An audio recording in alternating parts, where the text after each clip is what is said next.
Naghahanap nga rin si Coach Tim Cone ng pwedeng ipalit niya dito kay Kai Sotto at AG Edu dahil sa malaking puwang ang kanilang iniwan sa Gilas team. Epektibo itong si Kai Sotto kapag nagagamit ito ng tama at kung maganda rin ang kanyang playing time. Maging itong si AG Edu ay solid rin ang kanyang performance sa FIBA World Cup at siya ang naging main center o power forward ng Gilas kasama itong si Junmar Fajardo. Mahihirapan nga ngayon si Coach Tim Cone na maghanap ng mga players na pwedeng pumalit sa pwesto ni Kai Sotto at AG Edu. At maging itong si Ange Kouame ay hindi rin sigurado kung maglalaro sa Asian Games dahil na rin sa may European Ball Club ang nagkaka-interes sa kanya at ongoing ang usapan nga tungkol sa kanyang kontrata. Kaya posible na walang Ange Kouame sa Asian Games at pwede rin naman na mapakiusapan ni Ange Kouame ang European Ball Club na kung pwede na muna itong maglaro sa Asian Games. Hindi nga pwede si Ange Kouame sa PBA kaya naman kailangan niya ring humanap ng liga na pwede siyang makapaglaro at mapalago ang kanyang basketball career. Mikey Williams naman ngayon ang isa sa mga players na gustong makuha ni Coach Tim Cone para sa Asian Games. Sobrang magiging malaking tulong ito at magiging solid ang Mikey Williams-Justin Brownlee tandem sa loob ng basketball court.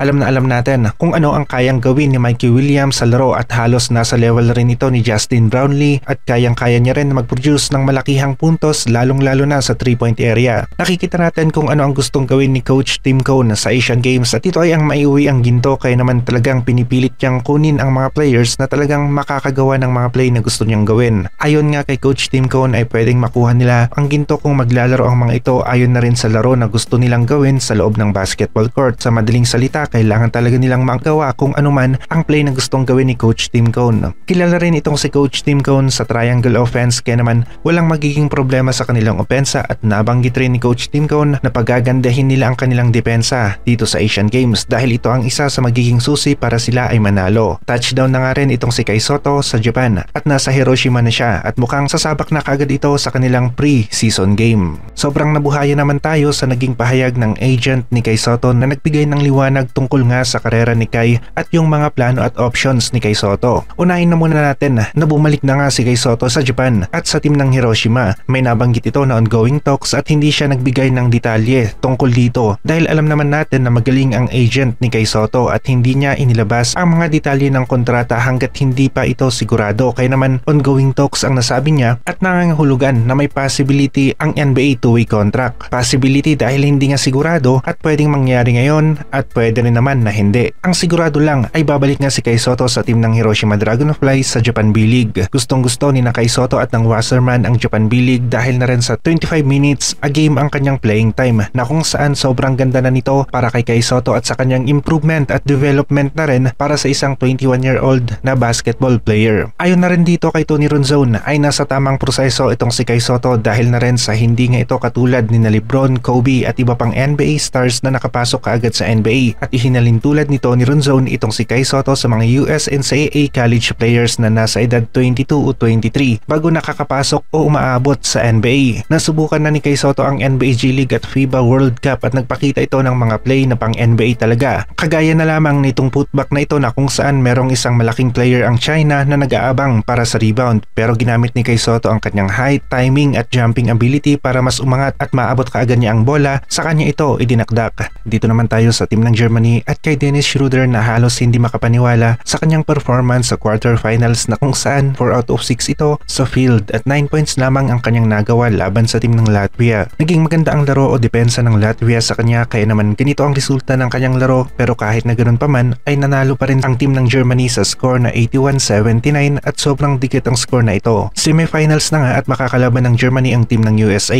Lamang pa rin ang team ng USA dito dahil sa dami ng kanilang options lalong-lalo na sa mga players at dahil nga sa dekalidad lahat ang kanilang mga players ay nagagawa nila ang kahit na anong play na gustuhin nila kaya naman ang Team USA talaga ang may pinakamalaki ang chance na manalo dito sa FIBA World Cup 2023. Naging malaking tulong rin ang pagkatalo ng USA laban sa Lithuania at dahil dito ay nagising sila at naisip nila na kung magpapabaya sila sa first half at naging malaki ang lamang ng kanilang kalaban ay matatalo talaga sila sa laro. Naging malaki nga ang kalamangan ng Lithuania sa first half at pinilit lang ng team ng USA na humabol at nakahabol nga sila pero kinapos sila ng oras at natalo nga sila sa team ng Lithuania. Ang nakakatakot nga lang dito sa team ng USA ay kaya nilang habulin ang score kahit na sobrang laki pa ang kalamangan ng kanilang kalaban at parang umiwas lang talaga ang mga ito na makalaban kaagad ang team ng Serbia dahil nga sa talo nila kontra sa team ng Lithuania. Kung nanalo ang team ng USA laban sa Lithuania ay sila na sana ang nakalaban ng Serbia sa quarterfinals, pero magaling rin ang USA at parang kasali sa taktika nila ang pagpapatalo sa team ng Lithuania para maiwasan na muna nila ang Serbia na sobrang ganda rin ang nilalaro dito sa FIBA World Cup.